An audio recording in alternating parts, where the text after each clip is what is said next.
چې دا الله ډیر نومونه دي خو یو نوم یې پکې الله الصمد دی. صمد معنا بے پروا بے نیاز چې څوک ته تپوس نشي کولای چې دا ولی.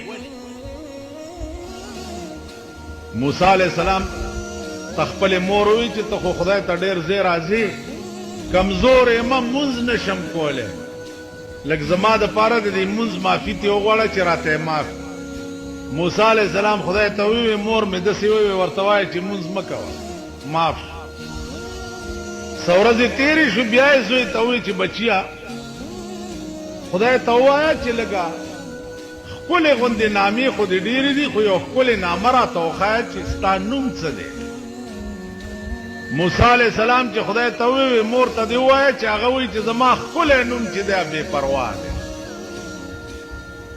چې مور ته دا ټکې وکړو مور یو وای نارې کو د کټو کوزه وغورځېده وی بچیا والله که زه بیا مونځ قضا کړم. ویلې ولې؟ وی د هغه نوم چې بې پروا دی نو که قیامت کې مې راونیسي زه به یې څه وکړم.